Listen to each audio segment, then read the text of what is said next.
Hay lugares que el tiempo decide borrar, no por capricho, sino por necesidad. Lugares donde algo salió tan terriblemente mal que la realidad misma prefiere fingir que nunca existieron. San Jerónimo del Valle era uno de esos lugares.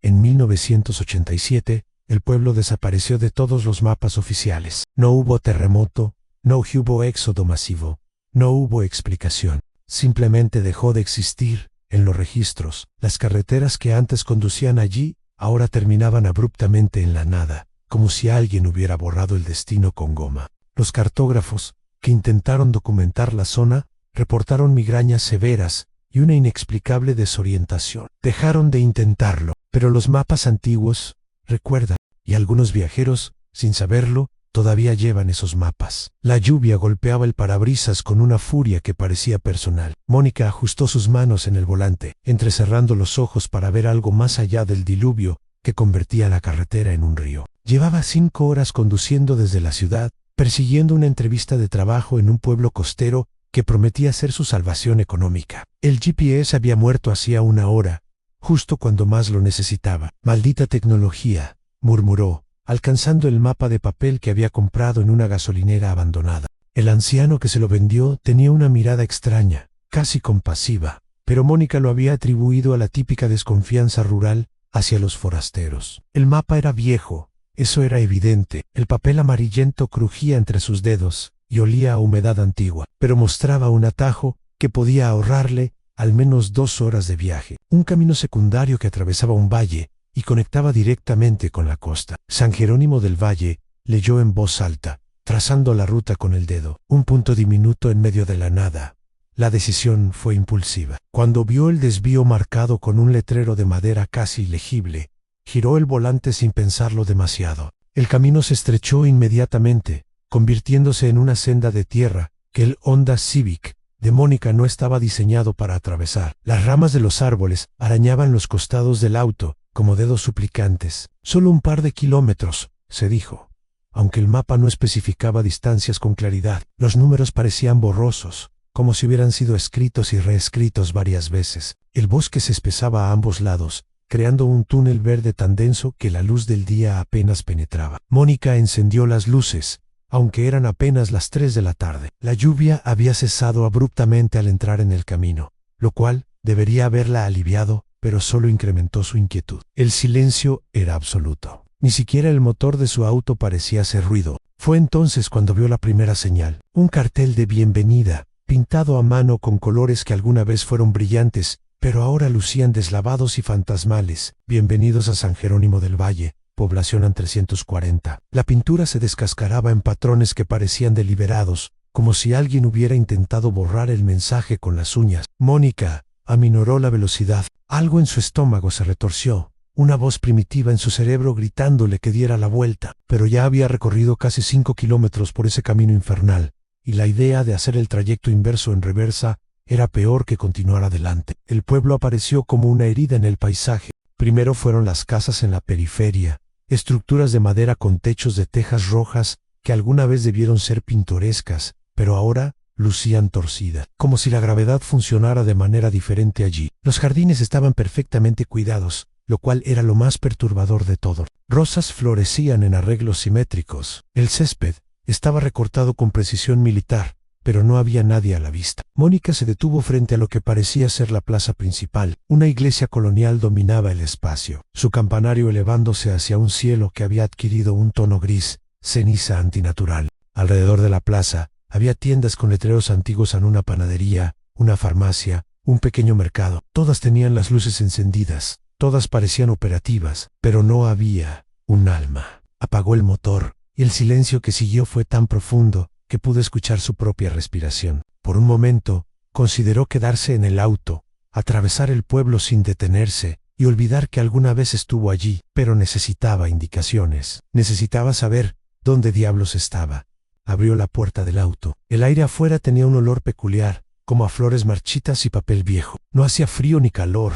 La temperatura era tan perfectamente neutra que resultaba inquietante. Mónica caminó hacia la plaza, sus pasos resonando contra los adoquines de una manera que parecía demasiado fuerte, demasiado intrusiva. «Hola», llamó. Su voz sonó amortiguada, como si el aire mismo absorbiera el sonido o nada. Se acercó a la panadería. A través del cristal podía ver panes recién horneados en los estantes, con el vapor todavía elevándose de sus cortezas doradas. La puerta estaba entreabierta. Empujó suavemente y una campanilla tintineó, el sonido desproporcionadamente alegre en aquel silencio sepulcral. ¿Hay alguien aquí? El mostrador estaba impecable. Una caja registradora antigua de bronce brillaba como si acabaran de pulirla. Había un libro de cuentas abierto, con números escritos en tinta, que parecía fresca.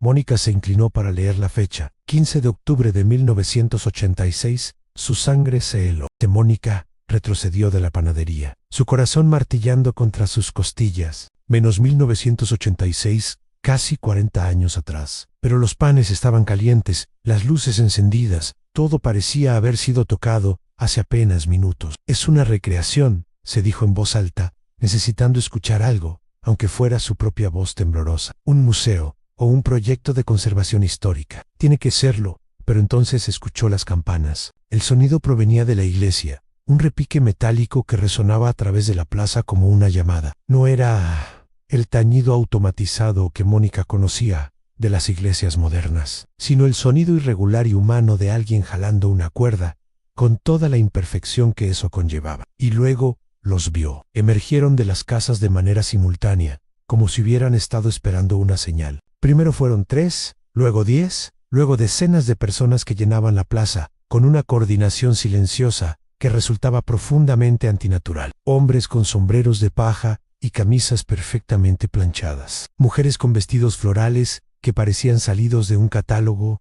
de los años 80. Niños con pantalones cortos y calcetines hasta las rodillas. Todos sonreían. Mónica quiso coro, pero sus piernas no respondían. Los habitantes de San Jerónimo caminaban hacia ella con una lentitud deliberada. Sus sonrisas nunca vacilando, sus ojos fijos en ella con una intensidad que rayaba en la adoración. Bienvenida, dijo una mujer que se había detenido a escasos metros de Mónica. Era mayor, quizás de 60 años, con el cabello recogido en un moño perfectamente ordenado.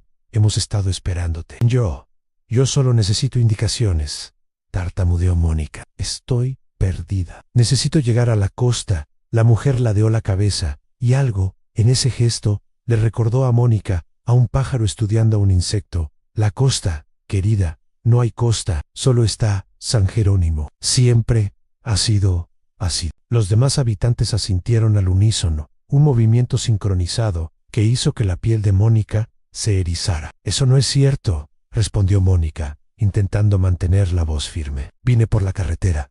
Hay un mundo ahí afuera. Yo vengo de la ciudad. En un hombre se adelantó, más joven que la mujer, pero con la misma sonrisa inquebrantable. También nosotros veníamos de otros lugares, al principio, pero San Jerónimo nos necesitaba, y nosotros lo necesitábamos a él. Ahora somos parte del pueblo, y el pueblo es parte de nosotros. ¿Estás cansada?, intervino otra mujer, acercándose para tocar el brazo de Mónica. Sus dedos estaban helados, como si no tuviera circulación sanguínea. Has viajado mucho, debes tener hambre. Ven, hemos preparado la cena. Mónica se sacudió el toque, retrocediendo. No, gracias. En serio, solo necesito salir de aquí. Pero el círculo de personas se había cerrado a su alrededor, no de manera amenazante. Eso era lo perturbador. No había hostilidad en sus rostros, solo esa amabilidad vacía que resultaba 1000 veces más aterradora. No puedes irte, dijo un niño, que no debía tener más de 8 años. Hablaba con una cadencia adulta, con palabras que no correspondían a su edad. Nadie se va de San Jerónimo, es parte de las reglas. ¿Qué reglas? ¿De qué están hablando? La primera mujer se acercó más, y Mónica pudo ver ahora que sus ojos tenían algo extraño. Las pupilas eran demasiado grandes, consumiendo casi todo el iris. Y había algo nadando en esa oscuridad, algo que se movía como sombras bajo agua turbia. Las reglas del pueblo, querida. San Jerónimo fue olvidado por el mundo exterior, pero no nos olvidamos de nosotros mismos. Hicimos un pacto, permanecemos aquí, perfectos, inmutables, eternos. Y a cambio la mujer sonrió más ampliamente, revelando dientes demasiado blancos, demasiado perfectos. A cambio, cada cierto tiempo, el pueblo nos envía un regalo, alguien nuevo, sangre fresca para mantener vivo el recuerdo. Mónica finalmente encontró la capacidad de moverse, giró sobre sus talones y corrió hacia su auto, pero sus pies se enredaron en algo. Cayó de bruces contra los adoquines, raspándose las palmas. Cuando miró hacia atrás, vio que no había nada que pudiera haberla hecho tropezar. El suelo estaba perfectamente liso. Los habitantes no corrieron tras ella. No necesitaban hacerlo. Simplemente observaban con esa paciencia infinita mientras Mónica se levantaba y alcanzaba su auto. Abrió la puerta de un tirón, se lanzó al asiento del conductor y giró la llave. El motor tosió. Murió. No, murmuró Mónica, girando la llave una y otra vez. El motor hacía ruidos de esfuerzo pero no encendía. ¡Vamos! ¡Maldita sea! Una mano tocó su ventana. Mónica gritó y giró para ver a un hombre mayor, con un overol de mezclilla y una gorra que decía John Deere. Sonreía con esa misma sonrisa vacía. Los autos no funcionan aquí después del anochecer, dijo, su voz amortiguada por el cristal, pero perfectamente audible. Es otra de las reglas. San Jerónimo no permite que nadie se vaya. Una vez que el sol se pone, a Mónica miró al cielo. Con horror, se dio cuenta de que la luz estaba desvaneciéndose rápidamente, demasiado rápido para ser natural. El sol se hundía en el horizonte a una velocidad imposible, como si alguien estuviera bajando un dimmer. Por favor, suplicó, aunque no sabía exactamente a quién, solo déjenme ir, no le diré a nadie sobre este lugar. Lo juro, el hombre negó con la cabeza, casi con tristeza. No puedes contarle a nadie, y no puedes irte. Ya estás marcada. ¿Ves? El pueblo te eligió en el momento en que compraste ese mapa. En el momento en que decidiste tomar el desvío, Mónica miró el mapa arrugado en el asiento del pasajero. A la tenue luz del crepúsculo acelerado, podía ver que las letras que formaban San Jerónimo del Valle brillaban con un resplandor verde pálido que no había notado antes. La oscuridad cayó completamente. Las farolas de la plaza se encendieron simultáneamente, bañando todo en una luz amarillenta que creaba sombras demasiado largas y demasiado oscuras. Mónica permanecía aferrada al volante de su auto inútil, observando cómo los habitantes de San Jerónimo se dispersaban con la misma coordinación silenciosa con la que habían aparecido. Se retiraban a sus casas, a sus tiendas, desapareciendo en la noche como fantasmas, regresando a sus tumbas. Todos, excepto la primera mujer, quien permanecía de pie junto a la ventana del auto, con una paciencia que sugería que podía quedarse allí toda la eternidad. Debes tener frío, dijo finalmente, y hambre. La casa de huéspedes está preparada para ti. Siempre lo está. Para cuando llega alguien nuevo, Mónica negó con la cabeza, su garganta demasiado seca para formar palabras. La mujer suspiró, un sonido que contenía décadas de cansancio.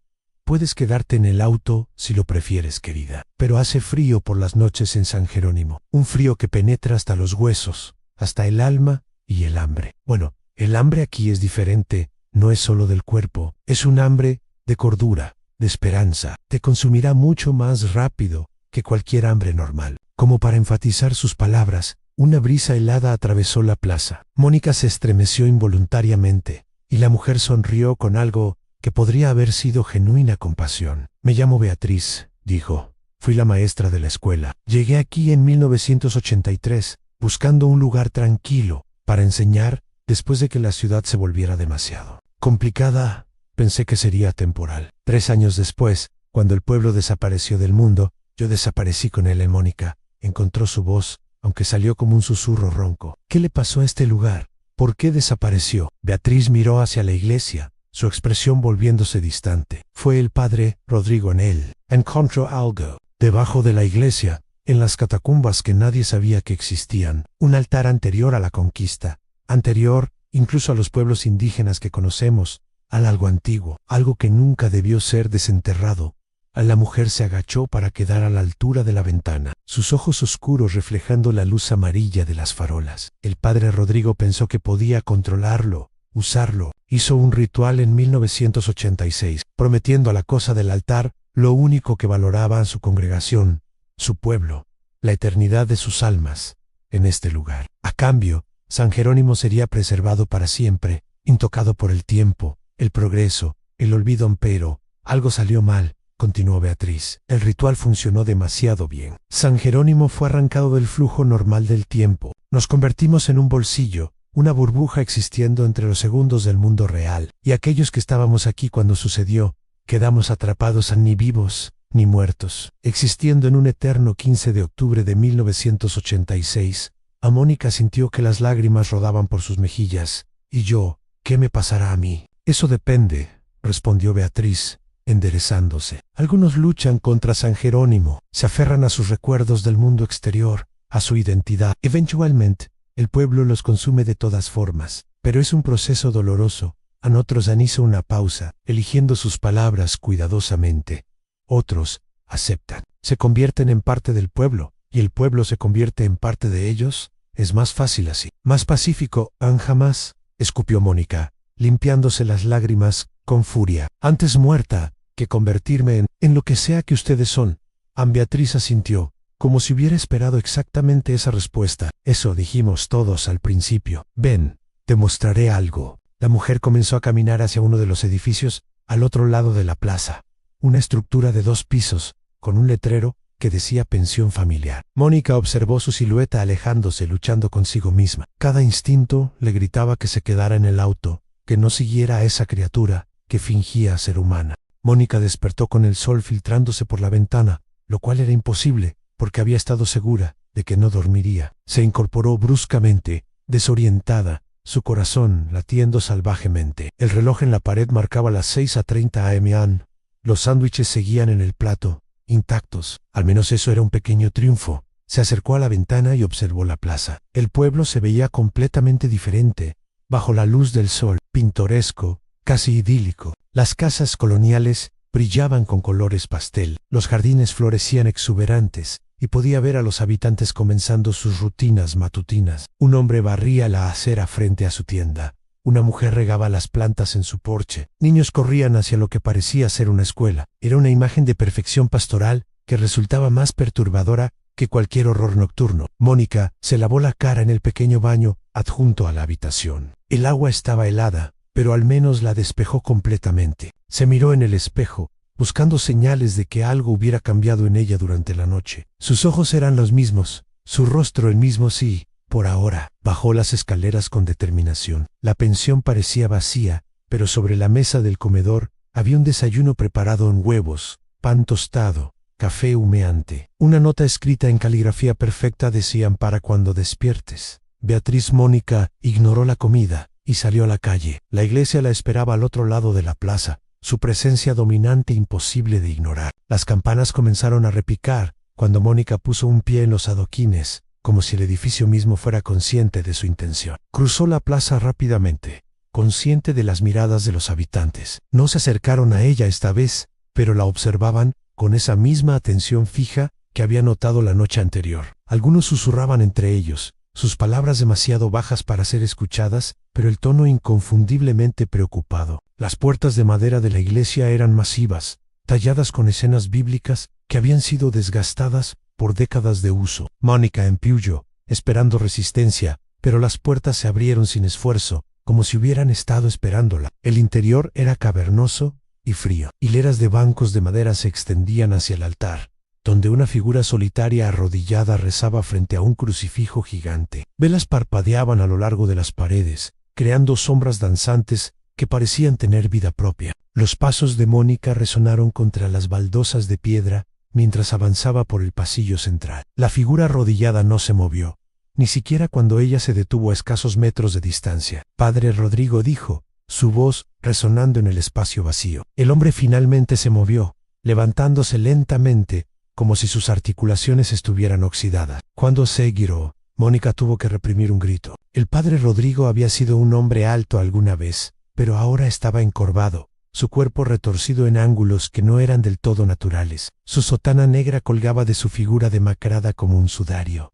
Pero lo peor eran sus ojos, completamente negros, sin blanco alguno, como 2 pozos de tinta mirándola. Has venido, dijo, su voz, una mezcla de alivio y terror. Finalmente, alguien que aún tiene voluntad propia, alguien que todavía lucha. Usted hizo esto, acusó Mónica, sorprendida por la furia en su propia voz. Usted condenó a toda esta gente en sí. El padre no intentó negarlo. En mi arrogancia, en mi miedo a ser olvidado, condenamos a Tidus, pero debes entender, no sabía lo que el altar realmente era. No sabía lo que le pediría a cambio. Se tambaleó hacia uno de los bancos y se sentó pesadamente. Mónica notó que sus manos temblaban constantemente, como si estuviera luchando contra algo invisible. Encontré las catacumbas por accidente, comenzó a explicar. Estaba buscando una manera de expandir el sótano de la iglesia, para almacenar los archivos parroquiales. La pared se derrumbó y allí estaba, un pasadizo que descendía más profundo de lo que debería ser posible, más profundo que los cimientos del pueblo, más profundo que cualquier construcción humana. Hizo una pausa, sus ojos negros perdidos en el recuerdo. Bajé, Dios me perdone, pero bajé, y al final del pasadizo encontré una cámara. Las paredes estaban cubiertas de símbolos que no eran aztecas, ni mayas, ni de ninguna civilización que conociera. Eran más antiguos que anteriores, y en el centro su voz se quebró. En el centro había un altar de piedra negra que parecía absorber la luz. Mónica se sentó en el banco frente a él. A pesar de su repulsión, necesitaba saber qué era. Un portal, susurró el padre Rodrigo. O quizás una prisión, nunca estuve seguro. Pero había algo al otro lado, algo que había estado esperando durante milenios ser reconocido. Y cuando lo toqué, cuando puse mis manos sobre esa piedra fría, me habló. El sacerdote se cubrió el rostro con las manos. Me mostró el futuro de San Jerónimo. Vi cómo la carretera principal sería desviada, cómo el pueblo se convertiría en un lugar olvidado, cómo nuestros jóvenes se irían y nunca regresarían. Vi a San Jerónimo muriendo lentamente, convirtiéndose en un fantasma antes de desaparecer por completo. Y no pude soportarlo, así que hizo un trato, dijo Mónica, su voz sin inflexión. Prometí almas, confesó el padre. Prometí que San Jerónimo permanecería habitado para siempre, que nunca sería olvidado, que sus habitantes permanecerían eternos. Y la cosa del altar, aceptó. Pero no entendí el precio. Rieland se puso de pie bruscamente, caminando hacia el altar. Hizo un gesto para que Mónica lo siguiera. Detrás del crucifijo había una puerta pequeña, casi invisible en la penumbra. Ven, dijo. Necesitas ver. Mónica lo siguió, cada fibra de su ser gritándole que huyera. El padre Rodrigo abrió la puerta, revelando una escalera de piedra que descendía en espiral hacia la oscuridad. Las paredes rezumaban humedad, y el aire que subía desde abajo estaba cargado con un olor a tierra antigua y algo más, algo orgánico y podrido. Descendieron. El padre llevaba una vela, pero su luz parecía absorbida por la oscuridad circundante, creando apenas 1 metro de visibilidad. Mónica contó los escalones. 100, 200, 300. Era imposible que hubieran descendido tanto. Debían estar muy por debajo del nivel del pueblo. Finalmente, llegaron a la cámara. Era exactamente como el padre había descrito, una sala circular con paredes cubiertas de símbolos que parecían moverse, cuando Mónica no los miraba directamente. En el centro, el altar de piedra negra, pero eso no era lo peor. Alrededor del altar, formando un círculo perfecto, había personas, o lo que alguna vez habían sido personas. Estaban de pie, completamente inmóviles, con los ojos abiertos, pero vacíos. Sus cuerpos estaban marchitos, momificados, pero de alguna manera aún conscientes. Mónica podía ver sus ojos moviéndose, siguiéndola mientras caminaba. Los primeros, explicó el padre Rodrigo, su voz rota. Los que estaban en la iglesia, cuando realicé el ritual. El altar los tomó primero, los convirtió en anclas, sostienen el pueblo en su lugar, entre los segundos, fuera del flujo del tiempo. Sienten cada momento, Mónica. Cada segundo de estos 40 años, lo han sentido todo. No pueden morir, no pueden dormir, no pueden siquiera cerrar los ojos, solo existen, eternamente conscientes de su prisión. Mónica sintió que su estómago se revolvía. Uno de los cuerpos momificados era un niño. No podía tener más de 10 años. Sus ojos se movieron para encontrarse con los de ella, y en esas profundidades, Mónica vio un sufrimiento tan profundo que le arrancó un sollozo. Dios mío, susurró, ¿por qué no lo deshizo? ¿Por qué no intentó revertir el ritual? Lo intenté. El padre se dejó caer de rodillas frente al altar. Miles de veces lo intenté, pero el altar no suelta lo que toma. Y cada vez que intento deshacer el pacto, estos pobres sufren más. El altar los aprieta, los estruja, amenaza con destruir lo poco que queda de sus almas. Si no obedezco, giró hacia Mónica. Y por primera vez, ella vio algo humano en esos ojos negros en desesperación absoluta. Pero tú llegaste de afuera. El altar no te ha reclamado todavía. Estás marcada, sí, pero aún no eres parte del pueblo. Todavía hay tiempo. ¿Tiempo para qué?, preguntó Mónica, aunque parte de ella ya sabía la respuesta. Para destruir el altar, dijo el padre Rodrigo, para romper el ciclo. Pero el costo, no terminó la frase. No necesitaba hacerlo. Mónica entendió. Destruir el altar liberaría al pueblo del bucle temporal. Pero, ¿qué pasaría con los habitantes? Con estas pobres almas que habían estado atrapadas durante 40 años. Morirían, dijo Mónica. no como pregunta sino como afirmación. Todos, confirmó el padre, los anclados serían liberados finalmente. Pero, los demás, Beatriz, los niños, todos los que han sido absorbidos por el pueblo, no estoy seguro de si son lo suficientemente humanos para sobrevivir fuera de San Jerónimo. El pueblo es lo único que los mantiene vivos, si se puede llamar así. Mónica miró nuevamente a los anclados, a esos cuerpos marchitos, atrapados en un infierno de conciencia eterna. Luego pensó en Beatriz, en los niños que había visto jugando en la plaza, en todas las personas sonrientes con sus vidas congeladas en 1986. ¿Cómo se destruye?, preguntó finalmente. El padre Rodrigo sacó algo de su sotana, un cuchillo ceremonial con un mango de hueso y una hoja de obsidiana negra. Sangre, dijo simplemente, sangre de alguien que no pertenece al pueblo, derramada sobre el altar de libre voluntad. Un sacrificio dado libremente deshace el pacto forzado. Me está pidiendo que me suicide, dijo Mónica, retrocediendo. No, el padre se puso de pie bruscamente. No toda tu sangre en solo, suficiente para romper el sello, pero sí, te dolerá. Why hey Resga. El altar luchará, intentará tomarte, convertirte en otro ancla antes de que puedas completar el ritual. Mónica tomó el cuchillo, sintiendo su peso en su mano. La hoja parecía más fría que el hielo, y los símbolos grabados en ella hormigueaban contra su piel.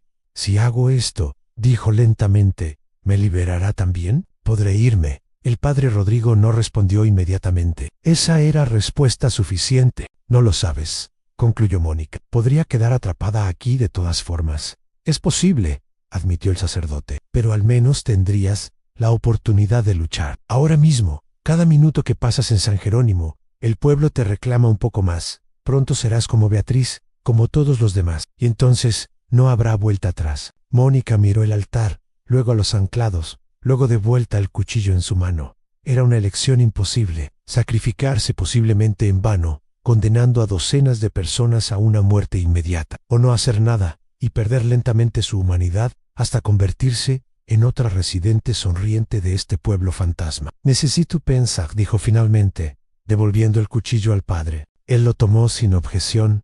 Toma tu tiempo, pero recuerda, el tiempo aquí es una ilusión, y esa ilusión tiene dientes. Mónica subió las escaleras corriendo, necesitando escapar de esa cámara de horrores. Emergió en la iglesia, jadeando, y salió tambaleándose a la luz del sol.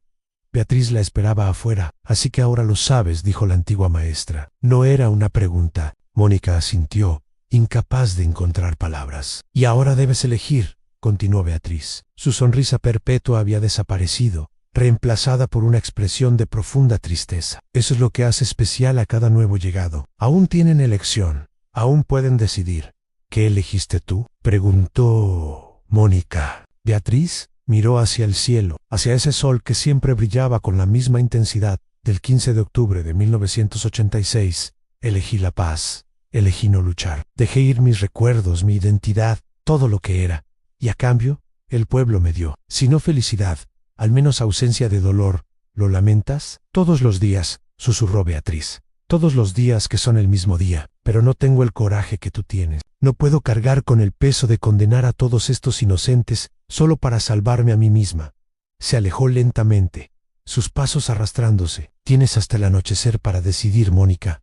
Después de eso, el pueblo te habrá reclamado demasiado. Aún serás tú misma en algún lugar profundo, pero no tendrás la voluntad para actuar. Confía en mí, lo he visto pasar demasiadas veces. Mónica pasó el resto del día caminando por San Jerónimo, observando a sus habitantes. Vio a los niños jugando en la plaza, repitiendo los mismos juegos una y otra vez con alegría mecánica. Vio al panadero sacando panes idénticos, al mismo tiempo cada hora. Vio a las parejas paseando, siempre por las mismas calles, siempre con las mismas conversaciones. Y vio, si miraba con suficiente atención, la desesperación en lo profundo de sus ojos. La chispa de humanidad, atrapada detrás de la sonrisa perpetua. El sol comenzó a descender. Mónica se encontraba de pie frente a la pensión, mientras las sombras se alargaban sobre los adoquines. El reloj de la torre marcaba las 6:47 p.m., y podía sentir algo cambiando en su interior. Era sutil, como una voz susurrando en un idioma que casi podía entender. El pueblo la llamaba,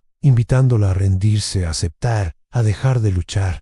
Sería tan fácil. Entró a la pensión, y subió directamente a la habitación de los recuerdos. Esta vez realmente la vio con otros ojos. Cada objeto representaba a alguien que había elegido rendirse. Una mujer que llegó en 1978, un hombre en 1981, una pareja joven en 1985, solo días antes del ritual del padre Rodrigo. Tomó una fotografía al azar. Mostraba a una mujer de unos 30 años, sonriendo frente a un auto deportivo rojo. En el reverso, escrito con tinta azul, mi primer auto, mi libertad, Rosa Martínez, 1980. ¿Y dónde estaba Rosa ahora? ¿Era una de las sonrisas vacías en la plaza? ¿O era una de las almas ancladas en la cámara subterránea, sufriendo cada segundo de 40 años en agonía consciente? Mónica dejó caer la fotografía.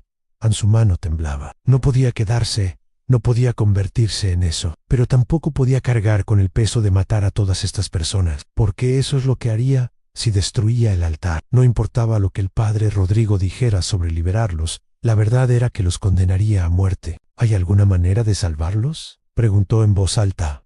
Aunque sabía que nadie respondería. Tal vez, dijo una voz desde la puerta. Mónica giró bruscamente. Un niño estaba de pie en el umbral, el mismo que había hablado el día anterior sobre las reglas del pueblo, pero ahora sus ojos eran diferentes, tan claros, tan conscientes de una manera que ninguno de los otros habitantes había mostrado. ¿Quién eres?, preguntó. Mónica. Me llamaba Daniel, respondió el niño. Entrando a la habitación fui el primer hijo del pueblo después del ritual. Nací el 15 de octubre de 1986, exactamente a las 11:47 p.m. en 3 horas. Después de que el padre Rodrigo condenara a todos, Mónica sintió que su piel se erizaba. Naciste en el momento exacto en que el pueblo quedó atrapado en el bucle.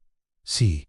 Daniel se acercó a la ventana, mirando hacia la plaza. Por eso, soy diferente. No soy parte del pueblo de la misma manera que los demás. No tengo recuerdos de un mundo exterior. San Jerónimo es todo lo que he conocido. Pero tampoco estoy completamente bajo su control. ¿Por qué me dices esto? El niño se giró, y Mónica pudo ver lágrimas en sus ojos. Porque en 40 años he visto llegar y rendirse a 127 personas. He visto cómo el pueblo los consume lentamente, cómo se convierten en cascarones. Y estoy cansado de ver el mismo día, las mismas caras, el mismo horror una y otra vez.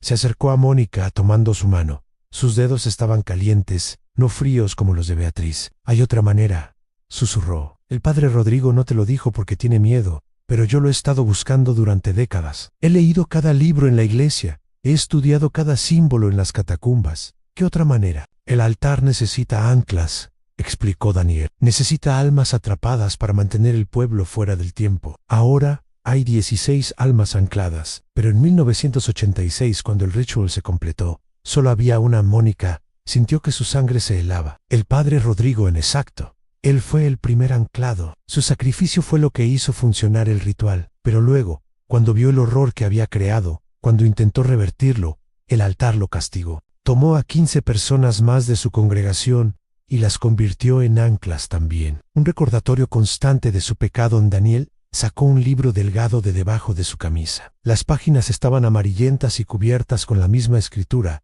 que Mónica había visto en las catacumbas. Esto lo encontré escondido detrás del altar. Son las instrucciones originales del ritual. Señaló un pasaje escrito en un español antiguo. Dice que si el anclado original se sacrifica voluntariamente, el pacto puede ser transferido.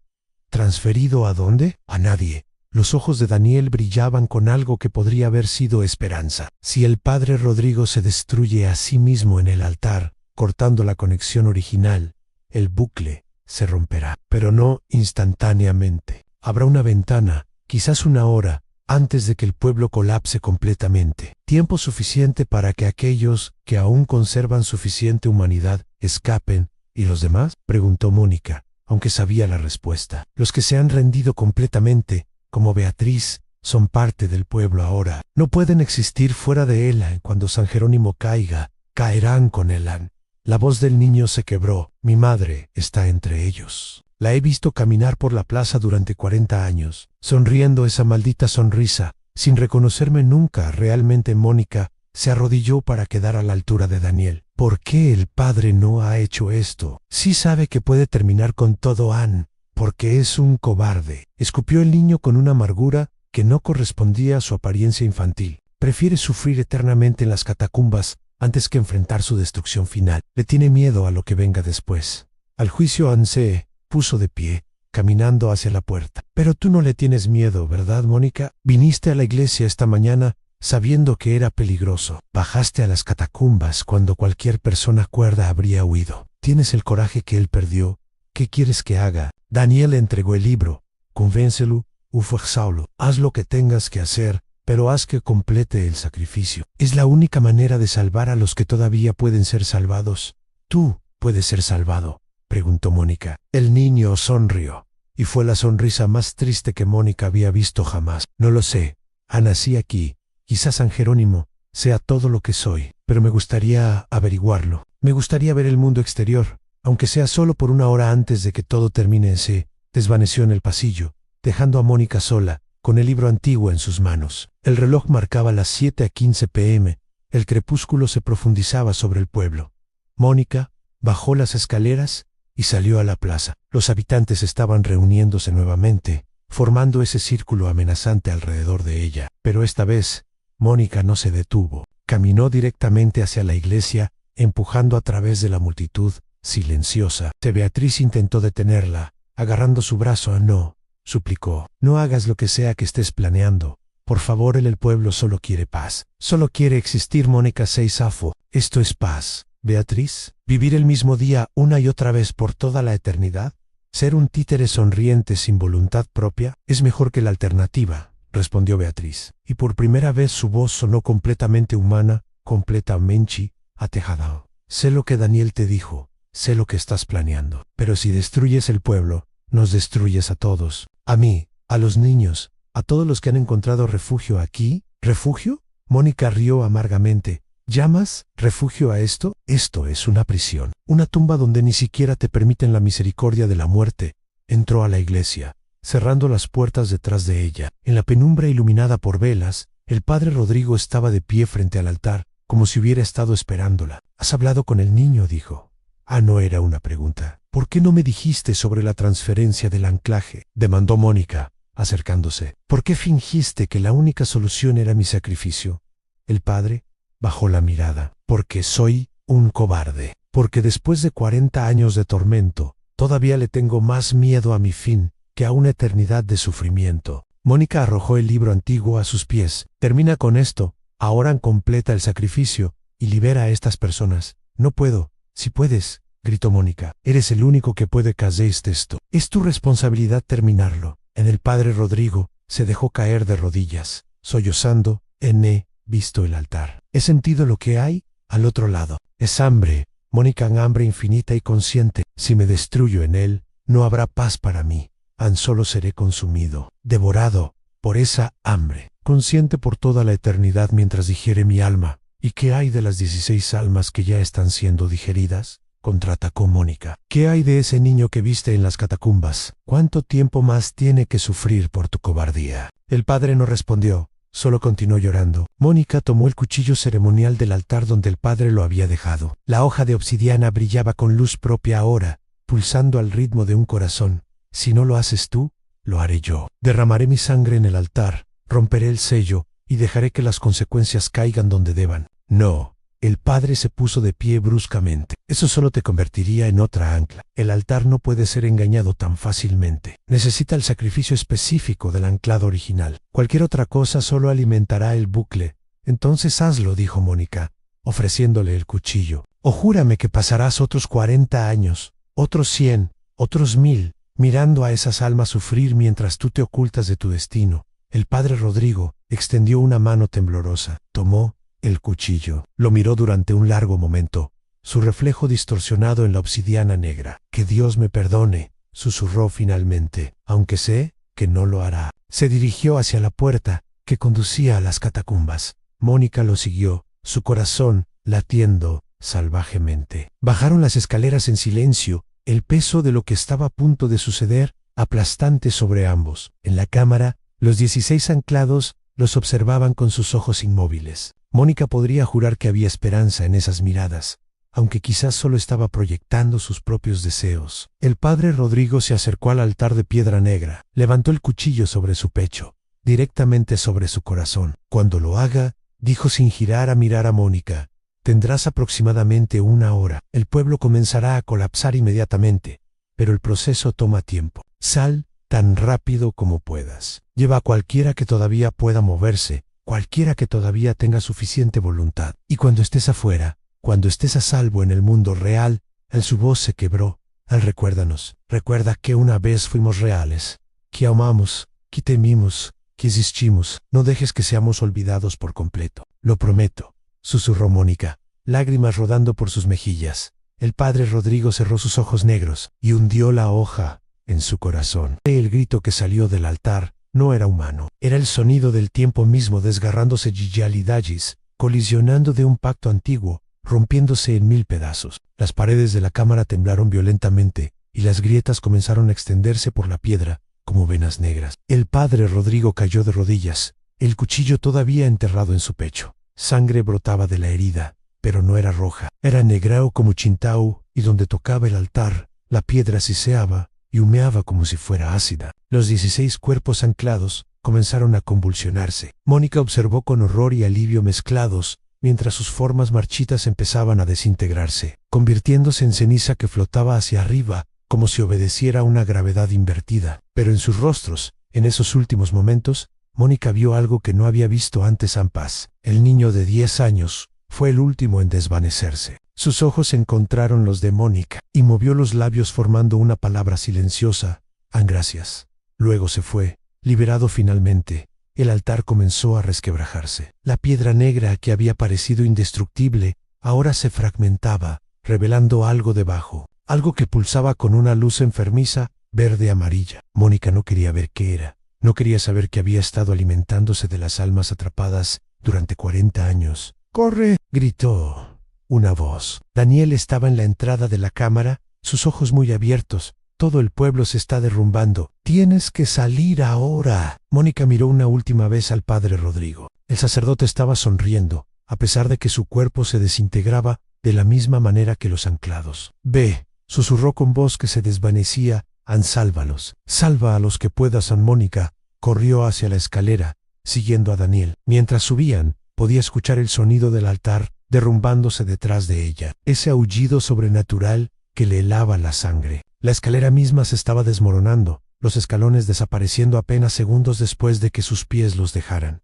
Emergieron en la iglesia. El edificio se sacudía como si un terremoto lo golpeara. Las ventanas de vidrio emplomado estallaban, enviando fragmentos de colores volando por el aire. El crucifijo gigante se desprendió de la pared y se estrelló contra los bancos con un estruendo ensordecedor. ¡Afuera!, gritó Daniel, empujando las puertas de la iglesia. La plaza era un caos. Los habitantes de San Jerónimo corrían en todas direcciones, pero sus movimientos eran erráticos, sin coordinación. Algunos se habían congelado en el lugar, sus cuerpos comenzando a desvanecerse como había ocurrido con los anclados. Otros gritaban, habiendo recuperado súbitamente toda su humanidad, junto con el pleno conocimiento de su situación. Beatriz estaba de pie en el centro de la plaza, inmóvil. Su cuerpo ya era translúcido, desvaneciéndose lentamente. Cuando vio a Mónica, sonrió. No la sonrisa vacía que había llevado durante 40 años, sino algo genuino y triste. Supongo que tenías razón, dijo, su voz apenas un susurro en esto. Esto es mejor que la alternativa. Finalmente puedo descansarse.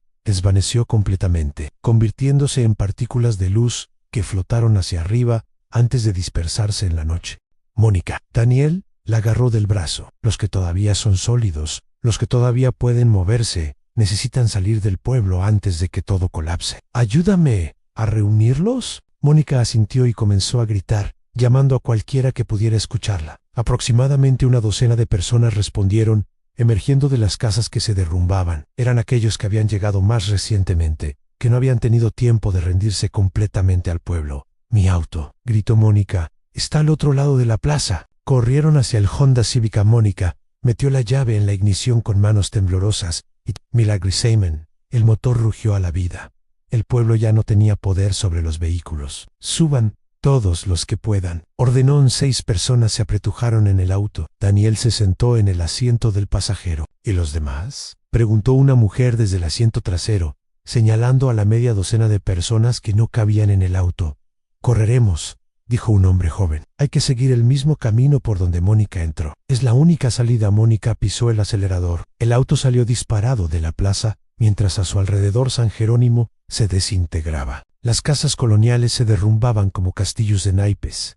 Las calles se agrietaban, revelando un vacío negro debajo. El campanario de la iglesia se balanceó una vez, 2 veces, y luego se desplomó en una nube de polvo y escombros. Mónica conducía como nunca antes lo había hecho, esquivando cráteres que se abrían en la carretera, virando alrededor de edificios que caían. Por el espejo retrovisor podía ver a los otros corriendo, detrás de ellos, sus figuras iluminadas por el resplandor verde enfermizo, que ahora emanaba del centro del pueblo, donde la iglesia había estado.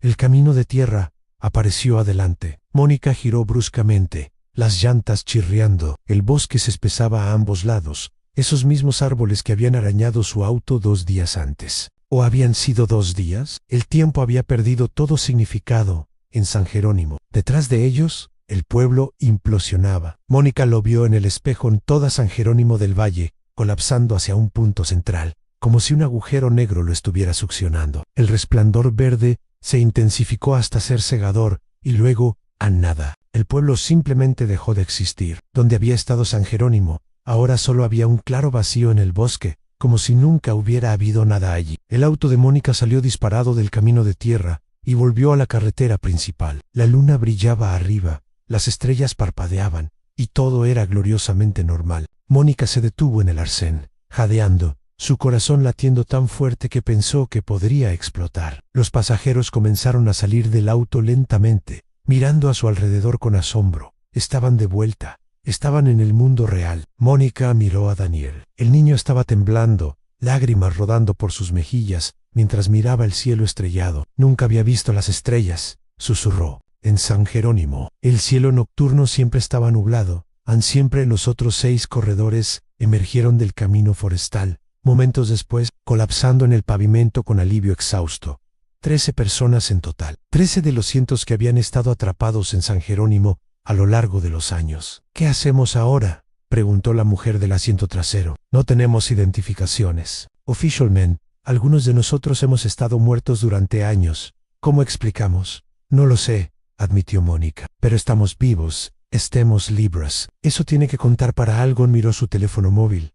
Había recuperado la señal. La pantalla mostraba la fecha, 17 de enero de 2026, exactamente 2 días después de que había tomado el desvío, pero se sentía como si hubiera pasado una vida entera. Marcó el número de emergencias. Mientras esperaba que respondieran, Mónica miró hacia atrás al camino forestal. Ya se estaba cerrando, los árboles creciendo y entrelazándose como si quisieran borrar cualquier evidencia de que el camino alguna vez existió. 911. ¿Cuál es su emergencia?, dijo una voz al otro lado de la línea. A Mónica tomó un respiro profundo. Necesito reportar a varias personas desaparecidas que han sido encontradas.